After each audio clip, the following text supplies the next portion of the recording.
pero por el momento vamos a empezar con la conferencia de la doctora Sandra Guzmán, que es física egresada de la Universidad Federico Villarreal, con un doctorado en la Universidad de Brasil, Sao Paulo, la famosa Universidad de Sao Paulo. Hace ya bastante tiempo que está experimentando sus conocimientos en nuestro país con mucho éxito, y es profesora de la maestría en física médica de la Universidad Nacional de Ingeniería y además de otras universidades, y trabaja como física médica en radioterapia de Lima. Centro de Radioterapia de Lima. De modo que vamos a escuchar cómo está avanzando la radioterapia en el Perú. Gracias. Ok, gracias. Bueno, ante todo, muy buenas noches con todos, y comenzar por felicitar a CEPRESID por la iniciativa de dar estas conferencias, y en especial al doctor Modesto Montoya. En esta oportunidad voy a compartir con ustedes un poco cómo hemos ido avanzando en el área aquí en nuestro país.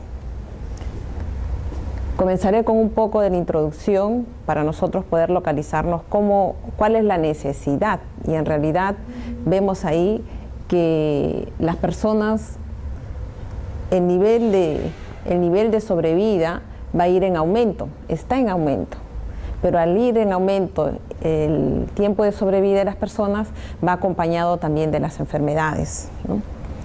Y esto, la esperanza de vida, por ejemplo, en nuestro país está alrededor de 74 años. En comparación a otros países, si nos ponemos, por ejemplo, Costa Rica está alrededor de los 79 años, ¿no? Entonces eso hay que ir evaluando el por qué, cómo podríamos ir mejorando. Y nosotros como profesionales del área de la salud tenemos que rendir nuestras contribuciones a ello, ¿no? A ir a la mejora y a dar soluciones en casos de cáncer, por ejemplo. Entonces vemos nosotros cómo el crecimiento de la población está en aumento. Pero el crecimiento de la población está en aumento, y a la vez está en aumento también, ya hemos dicho, ¿no?, el tiempo de sobrevida. Antes, en 1950, las personas de mayor edad llegaban en un porcentaje mínimo. Ahora esto como vemos ahí una proyección al 2050, está aumentando bastante. Pero ¿cuál es el riesgo de tener algún tipo de enfermedad, y en especial en cáncer? Miren cómo va avanzando, tanto en varones como en mujeres. Estos son datos proveídos por el INEI. En el caso de cuáles son las causas de muertes, tenemos aquí en el verde el caso de cáncer. Es el segundo caso de muerte. Entonces, ¿qué vamos a hacer? ¿Qué tenemos que hacer? Según la Organización Mundial de la Salud, vamos a tener un número de casos alrededor de 883,000 para el 2035 como una proyección regional, es decir, en América Latina, ¿no? Cada uno de nuestros países el número se va a incrementar de forma exponencial. ¿Cuáles son los casos más frecuentes en el Perú? En el caso de los varones, próstata, estómago, pulmón, piel. En el caso de las mujeres, cuello uterino, mama, estómago y piel. Infelizmente, las estadísticas aún continúan, ¿no? No ha cambiado mucho esto. Cuando nosotros nos preguntamos cuáles son las causas son múltiples, desde la parte cultural, la alimentación, pero nos interesa mucho a nosotros entender las causas desde un punto de vista físico. Cuando nosotros hablamos, por ejemplo, de la ley de la termodinámica, hablamos de la entropía, y cuando hablamos de la entropía hablamos de desorden, ¿no? Entonces, cuando hablamos nosotros de este tipo de células malignas, no es más que un desorden celular. ¿Y cuáles son las causas de esos desórdenes celulares? Entonces, podríamos nosotros comenzar a estudiar desde el transporte de las proteínas, desde el transporte iónico, porque se supone que cada uno del tipo de célula tiene un tipo de potencial de membrana. Estamos alrededor de 30 milivoltios, 50 milivoltios. ¿Qué significa? Que hay una cantidad de iones que ingresa y una cantidad de iones que sale. Porque ¿cuál es lo ideal? Que las células internamente permanezcan en negatividad. Y cuando eso no pasa, entonces estamos en desequilibrio. Y ese desequilibrio nos lleva a un desorden celular. Entonces nosotros lo que vamos a tener aquí simplemente es el traspaso de iones, es el traspaso de muchos elementos. Desde el momento que nosotros respiramos, a nuestras células están ingresando oxígeno. Ese oxígeno pasa a través de ¿qué? A través de las membranas. Si estas proteínas no están de forma adecuada, o estas proteínas que son las periféricas, las facilitadas, que van a permitir el pase de iones, los sodios, potasio, cloro, etcétera, cada uno de ellos con una cantidad de cargas. Entonces, si todo esto está en equilibrio, nosotros aquí, por ejemplo, los iones siempre van a cumplir la difusión. Y cuando nosotros hablamos de difusión, hablamos de concentraciones. Aquí se va a cumplir el gradiente, va de más concentración a menos concentración. Entonces aquí tenemos de más concentración a menos concentración y vamos a tener entre la difusión simple o la facilitada. Es decir, la facilitada vamos a necesitar las proteínas con las compuertas, ¿no? Cuando ya se cargó lo necesario, se cierra la compuerta. O lo contrario, porque ya la célula se cargó demasiado, entonces se activan las famosas bombas de sodio y potasio que todos hemos escuchado. Ahí necesitamos nosotros energía, la activación del ATP, adenosíntrifosfato. Entonces, todo esto es una maravilla cuando nosotros comenzamos a entender la parte biológica, comenzamos a entender el funcionamiento en equilibrio. Cuando esto se rompe, cuando el potencial no se cumple adecuadamente, cuando los iones que deben ingresar sean los suficientes y se crea un desorden, entonces estamos hablando el inicio de múltiples enfermedades, desde el Alzheimer, porque es una inactivación, ¿no? Las células comienzan a morir. Y a nosotros, que nos interesa mucho la parte de cáncer, ¿no? ¿Qué es lo que está pasando? Entonces, nosotros podemos comenzar a hacer desde los cálculos muy básicos, ¿no? Como les decía, el potencial de la membrana, en cada uno de los tejidos, de las membranas que nosotros podemos conocer. Y tenemos el primer estudio de ese señor Nertz, que ganó el premio Nobel en 1920, por hacer exactamente ese cálculo, ¿no? Él creó la fórmula adecuada, considerando todos los factores aquí, temperatura, las constantes de Boltzmann, etcétera, para ver cuál era el potencial. Calculó, lo cuantificó. Claro que después ya vino Goldman, en el cual hizo ya una cuantificación mucho más completa, ¿no? Pero comenzó todos los estudios por él. Fue un químico. Y luego vamos a tener el estudio de otro físico, ¿no? Y entonces así, ¿cómo puede ir avanzando la tecnología? Porque este físico, así como se interesó Nertz en hacer el cálculo de el potencial de la membrana, este físico se interesó por saber cómo es que las células iban creciendo, o cómo las células se iban abordando, cómo las células se iban expandiendo. Ese fue su interés de él, un estudio de aproximadamente 12 años. En la actualidad, él actualmente trabaja en la Universidad de Complutense y en enero de este año fue nombrado decano de la Facultad de Matemáticas. Es un físico, con una cosa muy simple de comenzar a cuantificar cómo es que las células se iban a ir desplazando. Crecimiento tumoral. Y se dio cuenta entonces, cuando comenzaba a cuantificar, que cada uno de los tipos de célula tenían un comportamiento similar. Entonces él dijo, entonces tengo que ver, y ahí él comenzó y dijo, todas las células comienzan a crecer de la superficie hacia afuera, entonces tengo que ver la forma de bloquear ese crecimiento.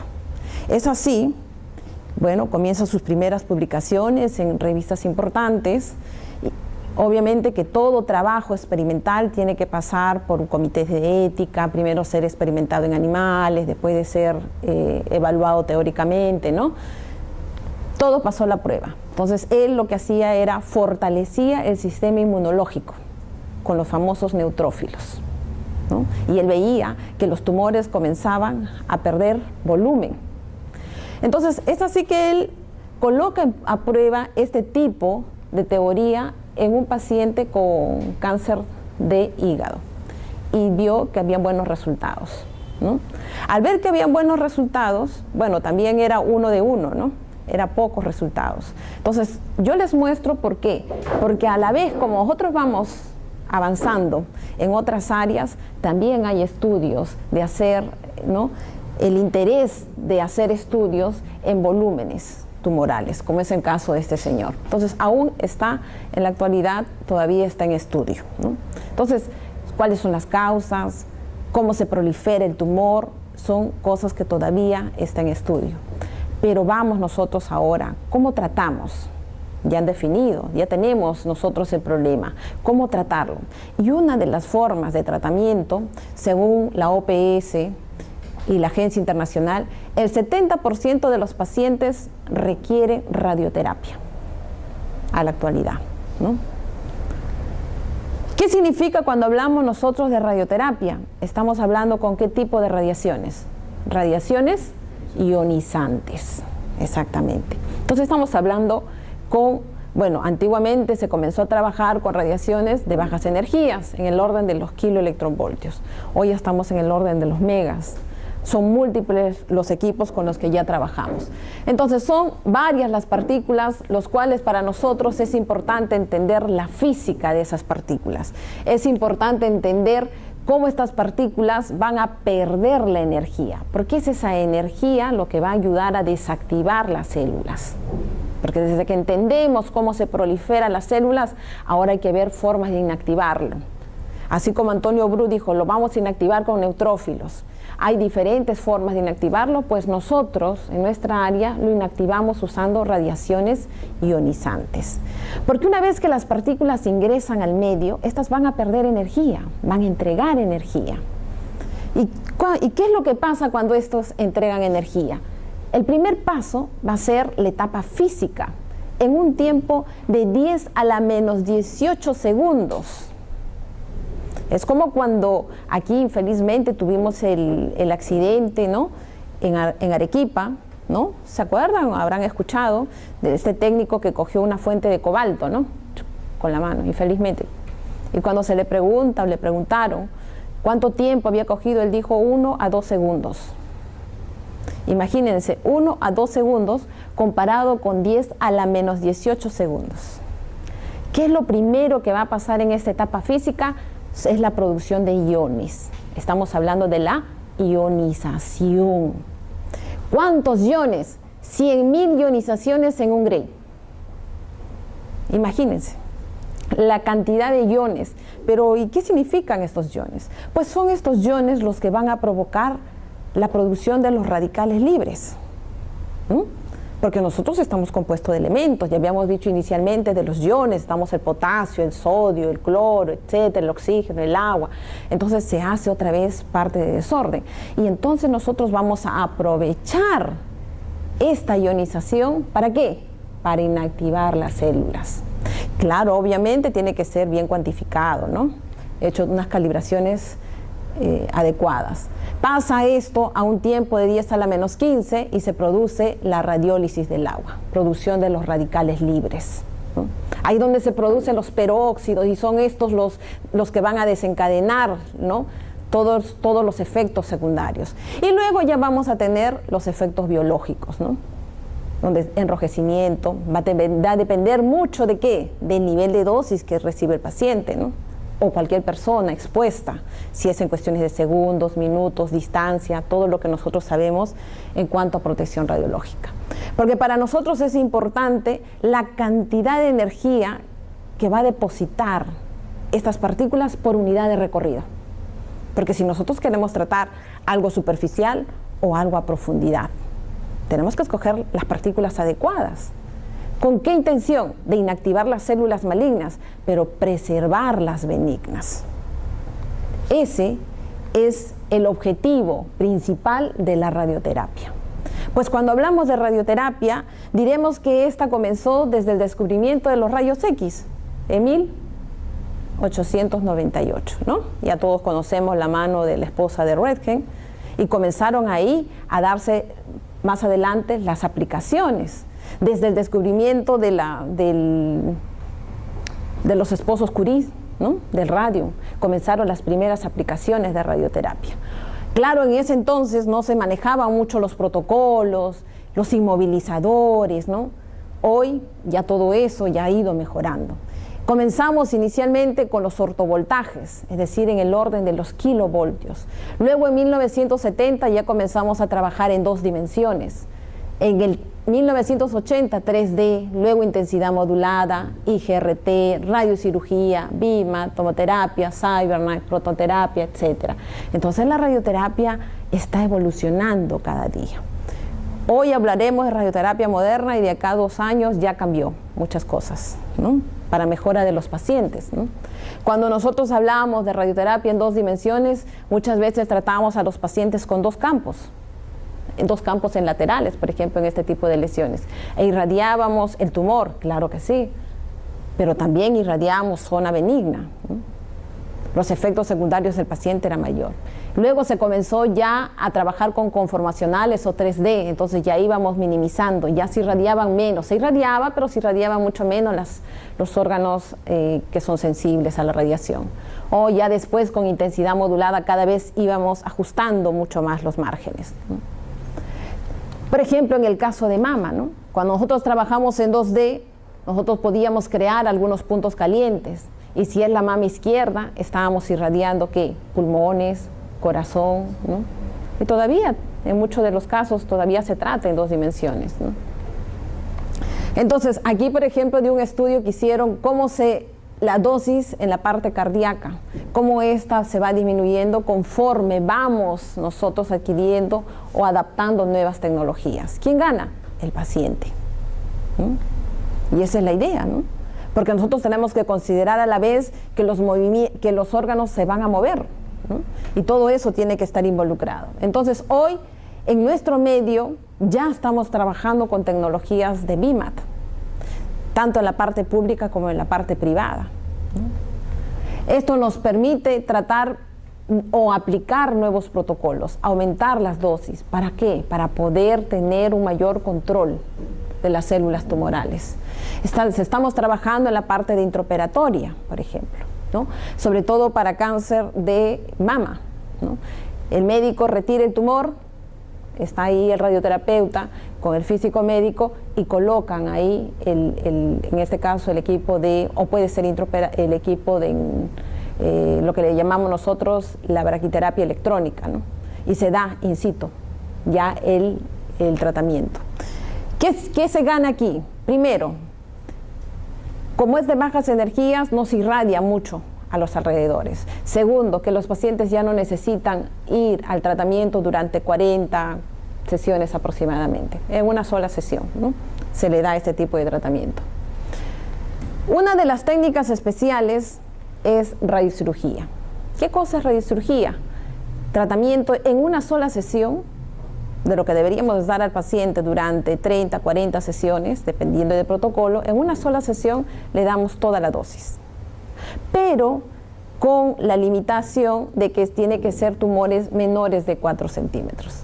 Las formas de técnica son múltiples, pueden ser con micromultiláminas, pueden ser con arcos, podría ser también usando, aquí tenemos por ejemplo con la colocación de las micromultiláminas para darle conformidad al tumor, ¿no? Hoy, por ejemplo, nos permite dar múltiples campos. Por ejemplo, esto es un caso de una metástasis, de 48 metástasis, 48 lesiones. Antiguamente, cuando ya las metástasis eran múltiples, se irradiaba todo el cerebro o lo craneal. Hoy la tendencia es a tratar tumor por tumor y la tecnología nos permite, porque ya puede ser con Gamma Knife o puede ser con radiocirugía, ya sea con conos o con multiláminas. ¿Ya? ¿Qué significa esto para el paciente? Controlarlo, pero darle calidad de vida, ¿no? Porque no estamos irradiando toda la cabeza. Todo holocranial significa que el paciente va a tener las secuencias secundarias, los efectos secundarios y una baja calidad de vida, ¿no? Entonces, cuando nosotros trabajamos en este caso en una sola sesión, tenemos que cuidar algo, la inmovilización, ¿ok? Actualmente todavía trabajamos con estos pines inmovilizadores. Hoy ya se está migrando un poco a lo que son las máscaras inmovilizadoras, ¿no? Porque se tiene que cuidar. ¿Por qué podemos migrar a las máscaras inmovilizadoras? Porque hoy ya tenemos los equipos que nos permiten hacer los controles de localización, ¿no? Pero en el Perú todavía estamos trabajando con estos pines que nos ayudan a inmovilizar, porque nosotros estamos trabajando con resoluciones en el orden de 1 milímetro y tenemos que cuantificar estas, ¿no? En el orden, ya sea en la toma de imágenes, de tomografía, de resonancia, de angiografía, tenemos que estar bien ajustados. Y aquí entonces estamos hablando de control de calidad. Toma de imágenes. Es por eso que cuando nosotros hablamos de radioterapia, hoy radioterapia no puede ser así parametrizado. Radioterapia trabaja de la mano con el área de diagnóstico y con el área de medicina nuclear. Trabajamos con ellos, porque ¿cómo nosotros podemos trabajar tranquilos sin saber que el equipo de tomografía no tiene un buen control de calidad, ¿no? Los equipos ya sean de resonancia también igual no tengan un buen control de calidad, o los angiógrafos, por ejemplo, ¿no? Que nos permitan localizar en el orden de más o menos 1 milímetro. Entonces aquí, por ejemplo, estamos haciendo la toma de imágenes. Aquí ya no trabajamos con puntos de referencia, sino ya trabajamos con fiduciales en formas de N, ¿no? Porque necesitamos tener una buena reconstrucción de imágenes. Porque si aquí nos equivocamos en localización, en una sola sesión, porque por lo menos en convencional a veces me equivoqué en una, yo mañana recalculo y lo corrijo, ¿no? Pero acá nos equivocamos en una sola sesión y eso es fatal, puede llevar hasta la muerte al paciente. O lo lesionamos, lo dejamos tetrapléjico, cuadripléjico o algún efecto secundario.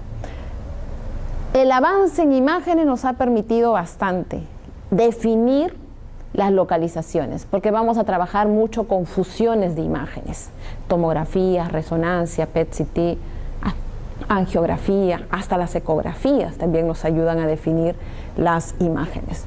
Entonces ahí viene la labor del físico médico, que es la parte de la planificación. Bueno, en realidad, en todas las técnicas, la labor del físico médico es durante todo el proceso, todo. Es más, previo al proceso, hablamos desde el proyecto para colocar un equipo, ¿no? Porque él es el que va a definir qué tipo de equipo se va a traer, cuantificar hacer el cálculo de los blindajes, cuando llegue el equipo, hacer todas las pruebas de aceptación, calibración, controles de calidad. Entonces, nuestra labor es muy importante.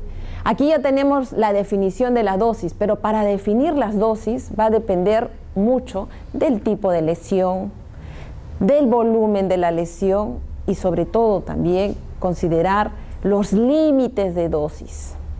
Todos los años salen nuevos protocolos, nuevos límites. Vamos de la mano con la parte de radiobiología, los alfabetas van cambiando. Y todo eso tenemos que nosotros considerarlo. Hoy los planificadores son unas maravillas, ya nos dan herramientas, múltiples herramientas que nos permiten hacer una mejor cuantificación. Entonces, como les decía, cuando hablamos nosotros de radioterapia o de alguna técnica en especial, como en este caso en radiocirugía, es ir de la mano con varias áreas. En este caso con neurología, radiología y radioterapia. Hablamos nosotros de hacer los controles, pero vamos siempre de la mano con los protocolos internacionales. La agencia internacional nos lanza protocolos nuevos, el APM, la Asociación Americana de Física Médica, siempre está en grupos de trabajo y nos lanzan nuevos protocolos, ¿no? Y algunos otros protocolos con los cuales nosotros nos apoyamos para hacer nuestro protocolo como usuarios. Entonces luego aquí estamos haciendo el control de calidad, ¿no? Porque nosotros, es una mayor definición. Aquí estamos hablando de exactitud y precisión. Ambas cosas tenemos que definirlo. Ya estamos dando aquí el tratamiento. Pueden ser, como les dije, una lesión o pueden ser múltiples lesiones, ¿no? Y luego trabajamos con el médico, hacer el seguimiento, ¿no? Esto ya es, digamos así, el acompañamiento del paciente, ¿no? Cómo está yendo. Infelizmente a veces hay otras lesiones y se vuelve a tratar considerando la radiación que ya le hemos dado. Aquí tenemos, por ejemplo, el caso de un meningioma, ¿no? Que ha tenido una buena respuesta. Entonces, ¿qué significa para nosotros avanzar en radioterapia? Son múltiples los puntos que tenemos que considerar. Y uno de ellos es inmovilización, porque podríamos estar trabajando con unos equipos de maravilla, pero si no inmovilizamos bien al paciente, pues no. no estamos trabajando completamente. Inicialmente estamos hablando, por ejemplo, aquí hace mucho tiempo en el cual se usaban, mejor dicho, unos inmovilizadores que eran prácticamente unas torturas para los pacientes, ¿no? Bueno, en algunos casos todavía aquí usamos las cintas masking tape, ¿no?, para movilizar al paciente. O se usaban, por ejemplo, hace muchos años las máscaras de yeso, ¿no?, para inmovilizar al paciente. Entonces, ¿cuál es la idea de inmovilizar al paciente? Primero, para poder reproducir el tratamiento. Segundo, dar confort también al paciente, porque no lo vamos a torturar de una forma, porque el paciente va a estar en máquina algunos minutos, ¿no?, unos 10 minutos mínimo. Entonces, hoy, por ejemplo, estos inmovilizadores, vamos a encontrar nosotros en el mercado múltiples inmovilizadores, ¿no?, de diferentes densidades, grosores, dependiendo de la aplicación a la cual le vamos a dar. Pero hoy ya estamos trabajando con inmovilizadores usando las impresoras en 3 dimensiones, que nos ayudan mucho a hacer una mayor definición. Hay que encontrar el material adecuado, que sea transparente en lo posible a la radiación, porque si no también hacemos de bolus, ¿no? Y si hacemos de bolus, igual hay que cuantificarlo para poder corregirlo. Tenemos que nosotros conocer por los protocolos el movimiento de cada uno de los órganos. ¿Para qué? Para poder definir el volumen. Siempre tenemos que ir de la mano con el médico, con cada uno, conocer el tipo de lesión que vamos a tratar. Obtenciones de imágenes, no solamente en la parte inicial, sino durante el tratamiento. Hoy los equipos son una maravilla, nos permiten hacer toma de imágenes durante el tratamiento, previo al tratamiento, terminado el tratamiento, para tener un mayor control, ¿no? Tenemos aquí los Combi-CT, los KB-CT, etcétera, ¿no? Entonces podemos hacer una corrección, por ejemplo aquí, ¿no? En el mismo equipo al paciente se puede hacer una corrección y colocarlo donde debería de ser. Estamos minimizando los efectos secundarios a fin de darle una mayor dosis a los órganos, al tejido maligno que nosotros queremos inmovilizar, ¿ok? Es importantísima la definición de volúmenes, ¿sí? Tenemos aquí un trabajo, por ejemplo, del 2010, en el cual piden a un conjunto de médicos radioterapeutas que definan el volumen. Y miren la maravilla, ¿no? Hoy, con las herramientas que se tiene, esto ya se ha ido minimizando. Y es más, tenemos que ir de la mano otra vez con los protocolos. Y tenemos los protocolos. En 1978 se lanzó el primer protocolo, que es el ICRU 29, en el cual solo se definían 3 tipos de volúmenes, ¿no? El volumen tratado, el volumen blanco, el volumen tratado y el volumen irradiado.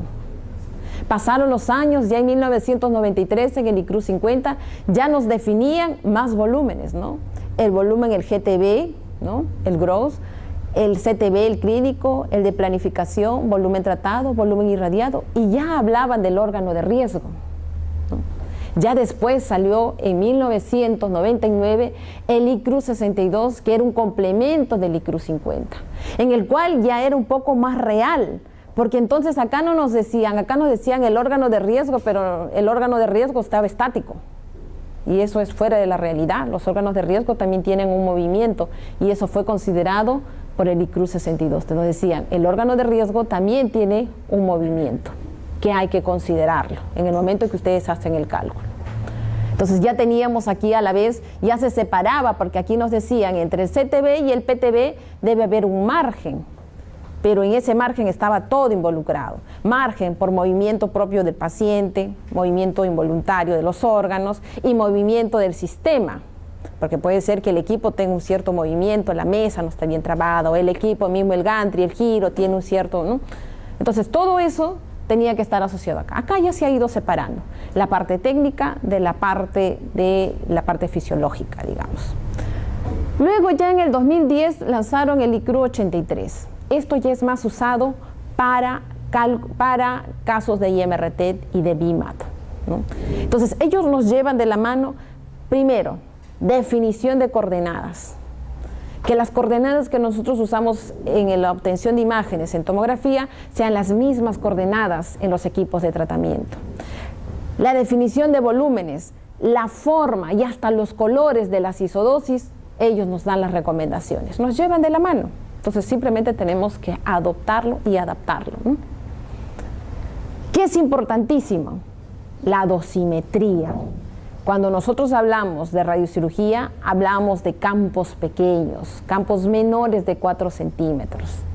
Entonces ahí había una gran dificultad, porque entonces cuando nosotros hablamos de campos pequeños, ahí les muestro algunas publicaciones que hicimos, estamos hablando de una gran incertidumbre en factores de campo. Este es de un trabajo que hicieron de un conjunto de instituciones y vieron que aquí hay una gran incertidumbre de hasta el factor de 5. Si estábamos hablando al paciente que queríamos darle 20 Grays, en algunos hospitales querían darle 20 Grays y en realidad le daban 30 o le daban 20. Entonces había una gran incertidumbre. Entonces comenzaron, y realmente es nuevo, a tratar mucho el término de campos pequeños, campos menores de 4 por 4 centímetros. En Perú hemos tenido el entrenamiento, si no me equivoco, en el 2017, el año pasado, ya con el nuevo protocolo dado por la agencia internacional, en el cual nos dicen cuáles son, ¿no?, cuáles son los cambios, cuáles son los nuevos factores que tenemos que introducir para el cálculo de dosis, porque si no estamos dando extra, mucha o poca dosis al paciente, porque estamos usando el dosímetro inadecuado, porque no estamos considerando que cuando hablamos de campos pequeños hay un cambio en el espectro, y este cambio de espectro me está dando a la vez el cambio en la dosimetría. Si me da el cambio en la dosimetría, me da el cambio en el tiempo de tratamiento del paciente. Y si me da el cambio de tiempo de paciente, el tratamiento del paciente, me va a dar un cambio en la respuesta que va a tener ese paciente. Porque si yo le doy poca dosis, ¿qué va a pasar? El paciente va a recurrir. Y si le doy demasiada dosis, ¿qué va a pasar? Va a haber los efectos secundarios, porque cayó más dosis, sí, hubo más dosis en el volumen blanco, pero también hubo más dosis en los volúmenes o los órganos de riesgo. Entonces aquí nosotros estamos hablando de varios tipos de dosímetros, desde los TLDs o dosímetros que son de referencia, como son las cámaras de ionización o los diodos, o también los dosímetros que son no absolutos, que pueden ser los TLDs, los OSL, las películas. Entonces cada uno de ellos tiene sus características, y ese fue uno de los trabajos que nosotros hicimos. Hicimos la evaluación de cada uno de esos dosímetros y ver la respuesta y cuál sería el más adecuado. Porque primero hay que comenzar por caracterizar, conocer el dosímetro, ¿no? Cuál era la respuesta de ellos y cuál era la incertidumbre. Entonces, para satisfacción nuestra, este es el nuevo protocolo lanzado por la agencia internacional. A inicios de este año lo han lanzado. Y una de nuestras publicaciones fue considerado como parte de esta publicación. Para nosotros es muy bueno, porque lo consideraron como parte del material que ellos han usado para la obtención de nuevos factores. Y este es el nuevo factor que nosotros tenemos que introducir para hacer las correcciones, para aproximarnos más al tiempo adecuado de tratamiento. Porque estamos hablando nosotros otra vez de una sola sesión, campos pequeños. Y cuando hablamos de campos pequeños, no solamente hablamos de radiocirugía, también hablamos campos pequeños en VIMAT y MRT, porque MRT sabemos que son múltiples campos pequeños. Estamos hablando de intensidad modulada, múltiples campitos. Y cuando hablamos de control de calidad, estamos hablando de vamos a encontrar en el mercado muchos equipos que nos van a ayudar a hacer un mayor control del tratamiento, de la distribución de dosis, que sea la adecuada. Porque nosotros estamos confiando mucho en la funcionalidad de los equipos, de los aceleradores, que no solamente me van a modular la intensidad, sino que al girar va también a cambiar la tasa de dosis. Si antes en convencional nosotros trabajábamos con tasas de dosis 80, 200, máximo 400 centigrados por unidad de monitor, en VIMAT ya estamos hablando de 1000, 2000 centigrados por unidad de monitor. Entonces, no nos confiemos, tenemos que trabajar con estos nuevos equipos de control de calidad, ¿no? Entonces, hoy nosotros tenemos que aplicar estos equipos, por ejemplo, en volumétrica. Tenemos varias empresas que cada año van a ir implementando. Y es así como parte de la maestría. Nosotros tenemos un proyecto muy interesante, dado por el alumno que está aquí presente, José, y en conjunto con el doctor Modesto Montoya, con el doctor Dante Roa, con el otro alumno Roger, en el cual estamos trabajando un proyecto muy importante para justamente la implementación de control de calidad en radiocirugía. Es un proyecto que lo van a ir a presentar ahora pronto a Chile, ¿no?, en un evento allá, Es un proyecto muy interesante porque justamente seguimos en la línea de los campos pequeños, ¿no? Porque estos dosímetros solamente nos dan un control de calidad en un aro, en un cilindro, pero no nos dan un control de calidad volumétrico. Y a eso apuntamos nosotros con el proyecto, a hacer un control de calidad que sea lo más real posible a los pacientes. Y estamos trabajando en eso. Muy pronto les daremos noticias. Tenemos nosotros las auditorías, ¿no?, que nos permiten saber cómo estamos caminando. Ya sean las auditorías de la agencia internacional, que nos mandan los dosímetros, los TLDs, o las auditorías internas también, o las auditorías que sean como por ejemplo en el caso del MD Anderson, que manda el Fantoma con los dosímetros adecuados, para saber cómo estamos trabajando. Porque si no, no vamos a tener, alguien nos tiene que controlar, alguien nos tiene que supervisar. O sea, un exceso de confianza no puede ser motivo de accidentes o de incidentes. Tenemos que trabajar en orden y creo que vamos por buen camino.